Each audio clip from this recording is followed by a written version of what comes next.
Good afternoon, everybody. I am super excited to be back on the Alive and Thriving Network, bringing Chapter 15 of the Life and Teaching of the Masters of the Far East. I was away for a few days. Life got a little busy. I'm closing on the house as long as all things go according to plan next Friday, and I'm super excited about that. So we've had some things to do with that, some things to do with work, personal, and now we're finally back in front of the camera bringing you Chapter 15 of Life and Teaching of the Masters of the Far East. So without further ado, let's jump right back in. Emil told us there would be a meeting that evening, somewhat like the one we had attended at his home village the year before, and invited us all to attend. We accepted with keen delight. Just before the appointed time for the meeting, Emil, his mother, and I went to the child's house for the mother and sister, as they had asked us to go with us. On the way from the house to the meeting place, we passed a number of dilapidated mud huts. The little girl stopped before the door, and one of these, saying that a blind woman lived there, and asked Emil if she might go in and bring her to the meeting if she wished to come.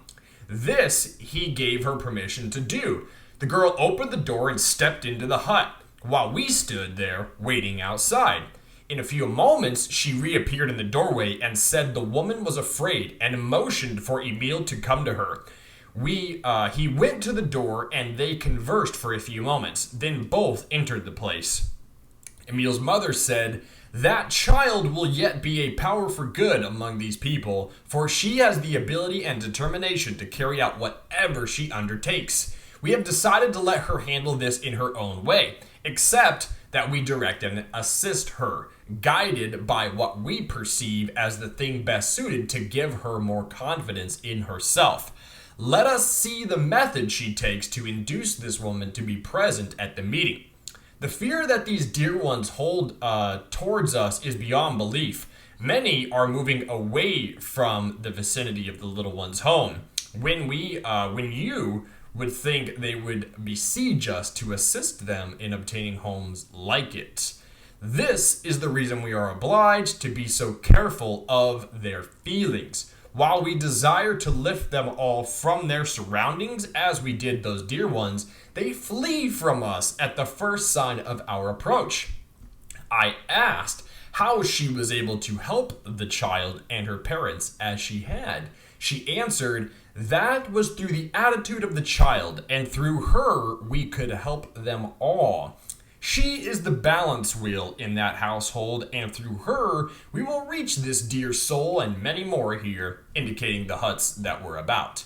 "It is these that we love to bring close to our hearts. That little home was not brought forth in vain."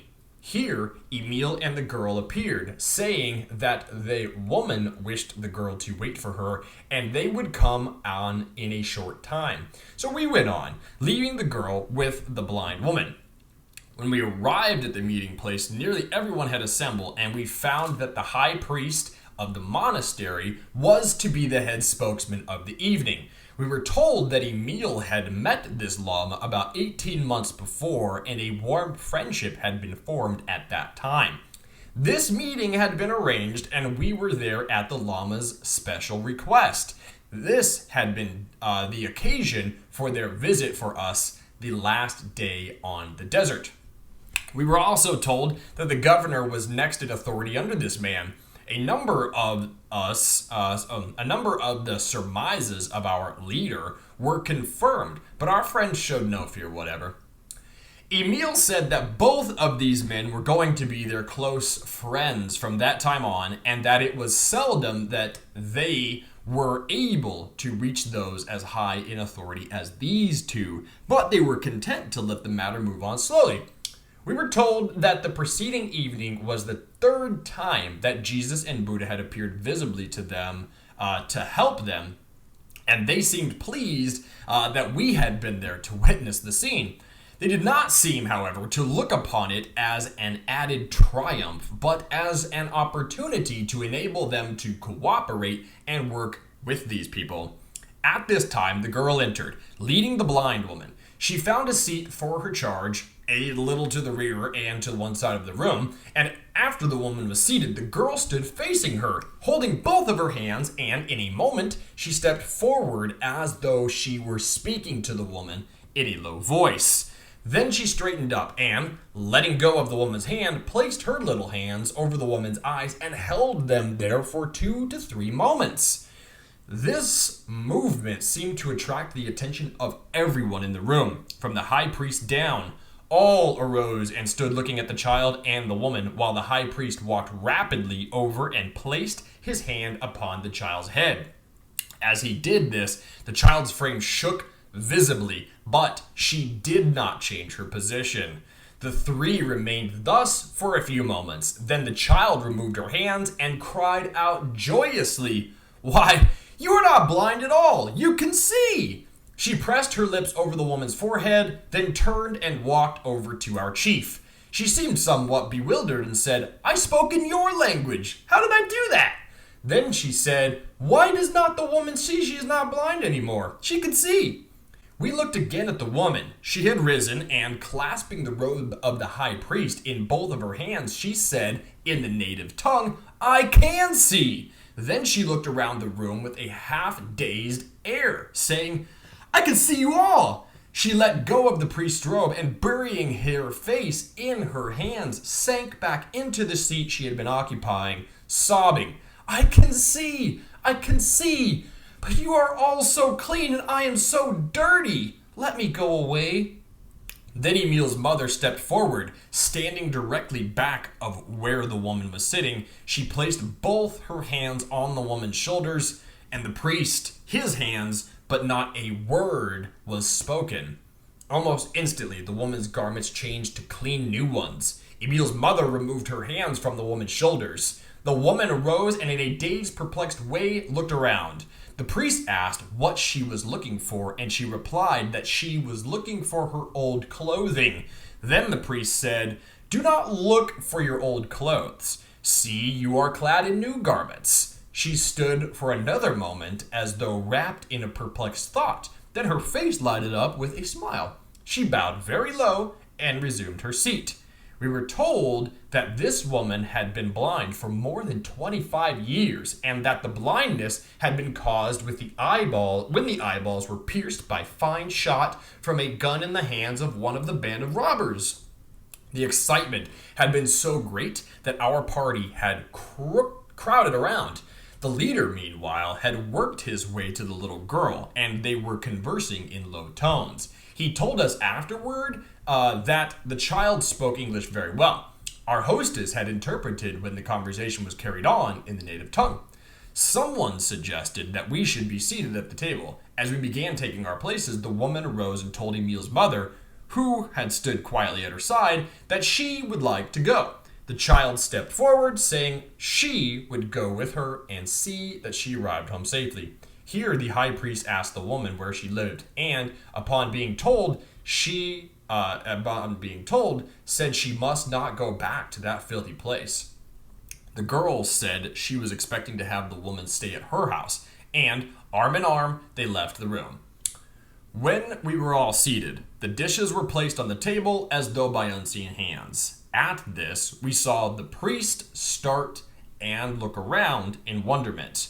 But when the edibles began to arrive in the same way, he turned to Emil's mother, who was seated at the right hand, and asked if this was a regular occurrence with them, saying that he had never been privileged to witness this before. He turned to Emil, who was interpreting for us, as though he would like some kind of an explanation. Then Emil explained they were able to use the same power that was used to heal the blind woman to bring forth all that they needed. It was quite plain that he was still puzzled, but he said no more until the meal was well underway. He arose and, with Jast acting as interpreter, said, "I believe I can see more deeply than I imagined human beings could be privileged to see, although my whole life had been spent in the order of the priesthood, in which, as I supposed, I was serving my fellow men. I observed now that I was but serving self far more than I was serving my brother. how this brotherhood has been extended tonight, and my vision has followed that extension. I am just now allowed to see what a narrow life we are living, that we have lived despising everyone but our own people. This vision allows me to see that you are of the sublime, as well as we, and what a celestial joy that vision allows me to behold. Here he paused, with his hands half upraised, while a look of surprise and pleasure flooded his countenance. He stood in this position for a moment, then he said, "This is no nonsense. I can and will speak in this language you speak. Why can I not do this? I see what your thoughts were when you told me that there was no limit to man's ability to express. I find that I can speak directly to you so that you may understand." He paused for a moment as though to pick up the thread of thought, then spoke without the aid of an interpreter.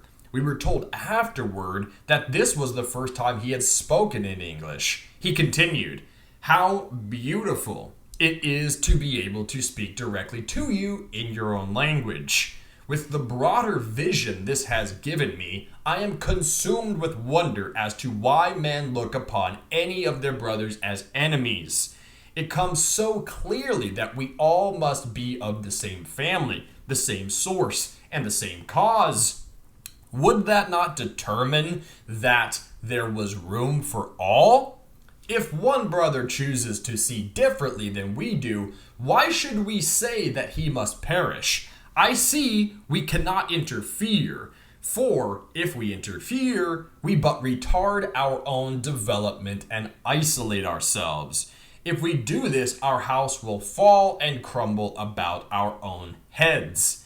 Now I see, instead of a limited race, a universal, eternal, limitless all coming from the one and returning to the one. I see that your Jesus and our Buddha lived by the same light. Their lives, as well as all others who live in and by that same light, must merge into the one. I am beginning to see where it all converges. The crystal clear light is shedding its radiance over me.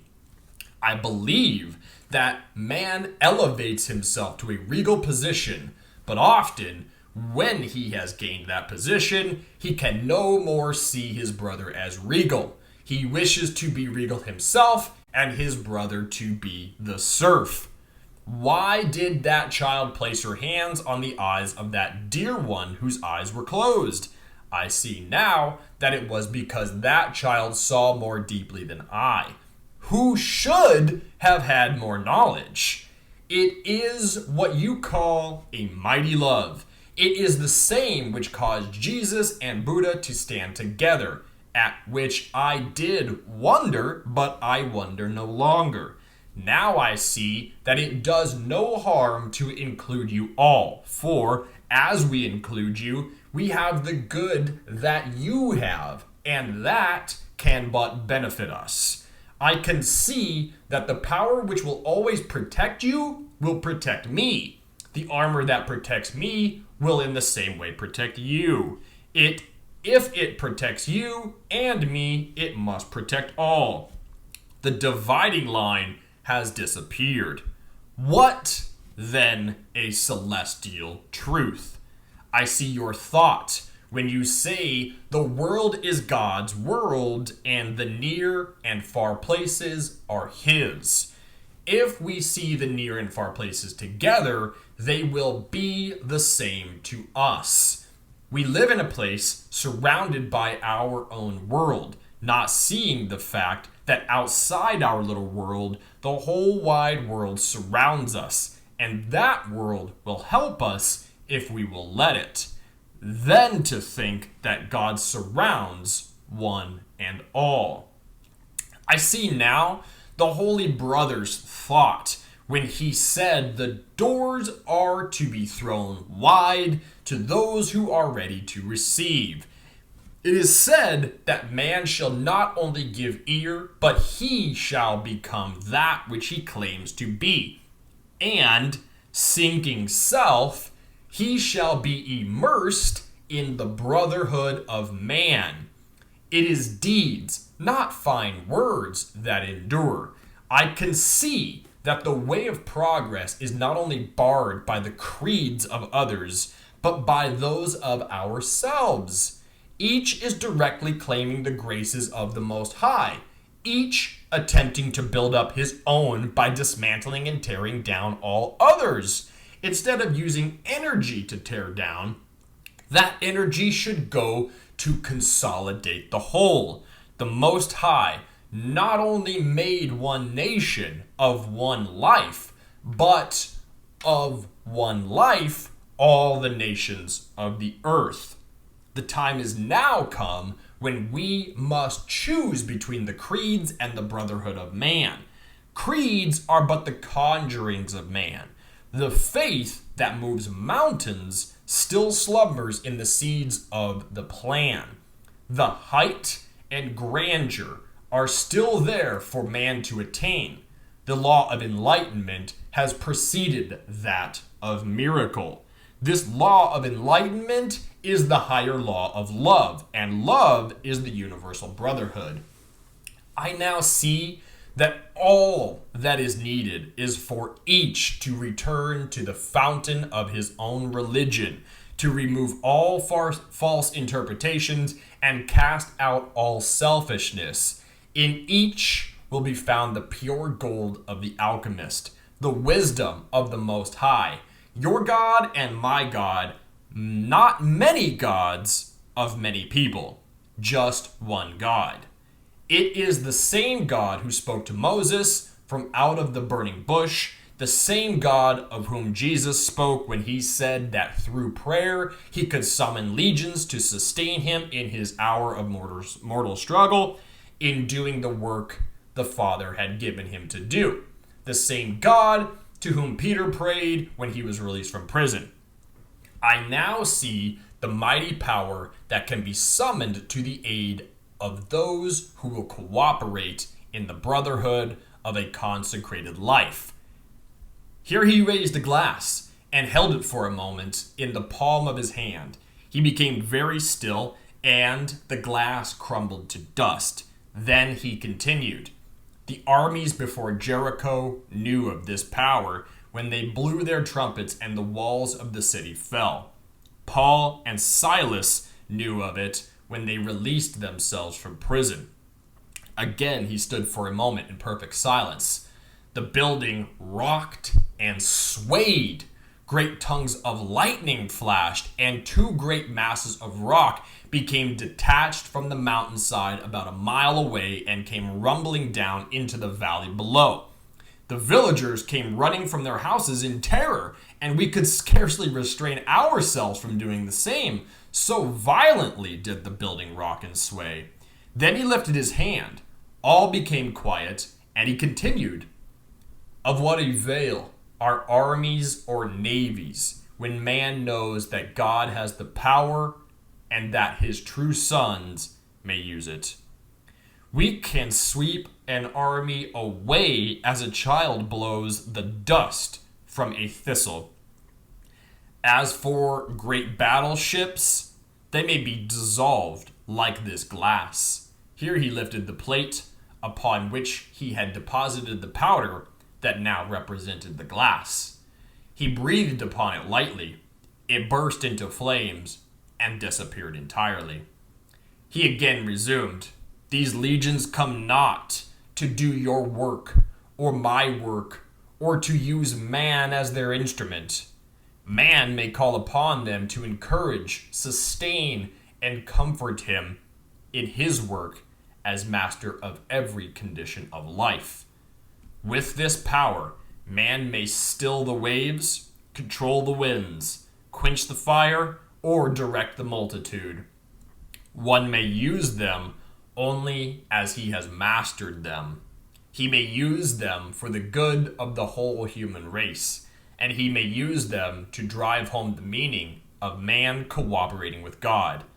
One who is able in his divinity to call upon these legions knows beyond question that he can use this combined power only in true service to humanity, for he knows that it will consume him as well as defend him.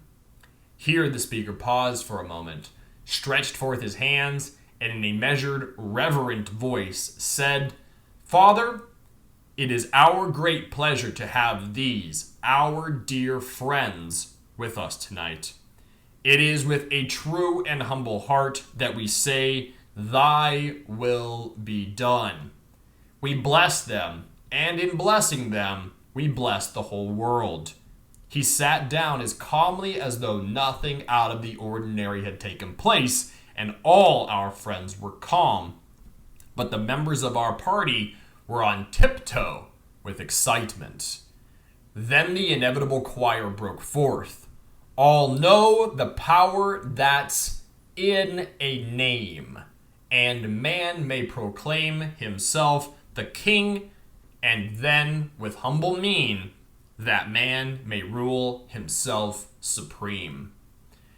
During this remarkable demonstration of power, we had been unconscious of our tense, nervous condition.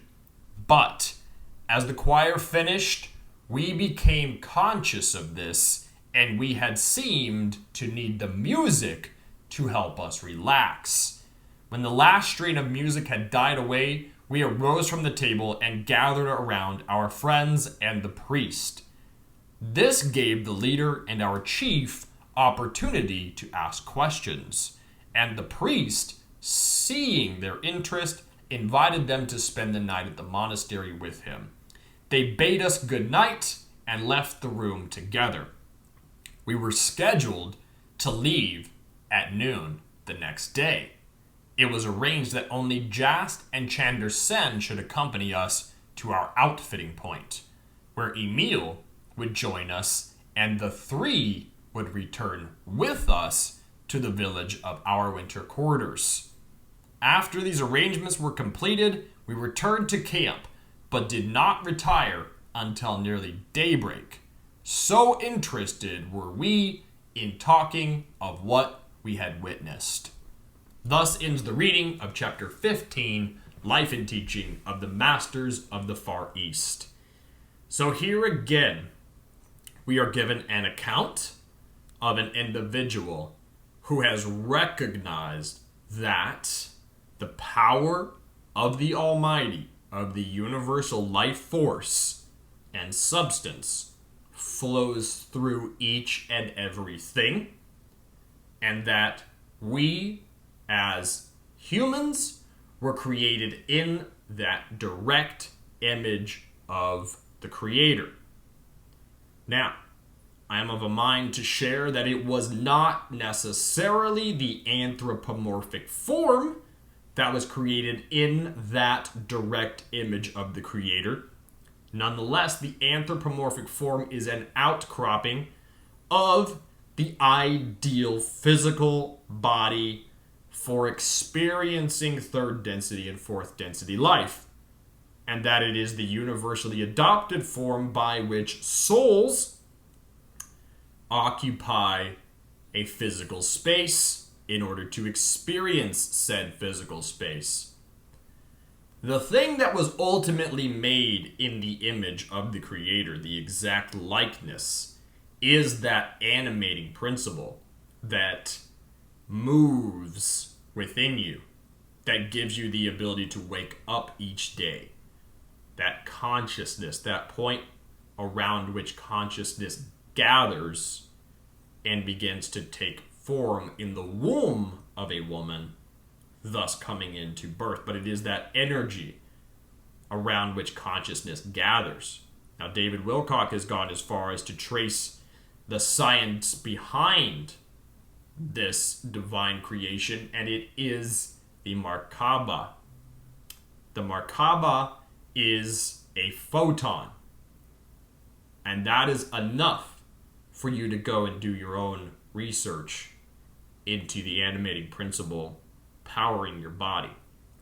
Now, going a step further, the mind, the brain. is said to be in the exact likeness of the Creator. Why the brain? Because we refer to this universe as a universal mind. The nervous system then being the next outcropping by which the mind is able to communicate throughout the physical body. Now, if you really want to do a deep dive into the science behind all of this, I highly encourage you to look into the wisdom teaching series on Gaia that David Wilcock produced over the last several years.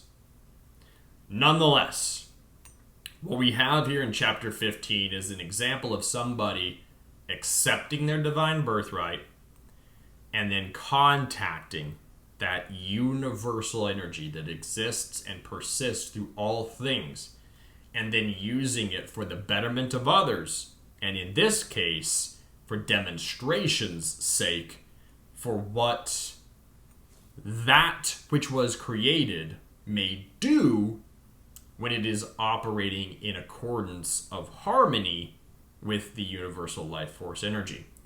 So the most powerful demonstrations that mankind has, that humanity has, to recognize the Creator is a real thing, are other people's demonstrations of what is possible when they have amalgamated their spirit with the universal, when their spirits are one, and when the Spirit of God is moving through the flesh.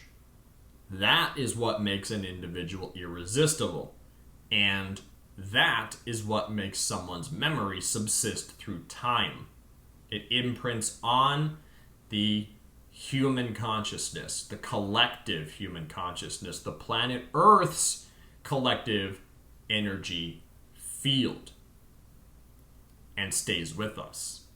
So just in Western culture alone, we have Jesus, the most notable and memorable, and we have Martin Luther King, extremely noteworthy and memorable for an individual who was demonstrating what is possible when one acts in accordance with divine harmony. But nonetheless, we have Jesus, who demonstrated miraculous healing, miraculous love, unconditional love. And he's not the only one who's ever done this in order to give human beings a demonstration of what they too are possible of accomplishing if they marry their sense of individuality with the knowledge and truth of unity, and then live in accordance with what that unity would have done according to an unconditional standard of love in the here and now. So it is tough to intellectually grasp.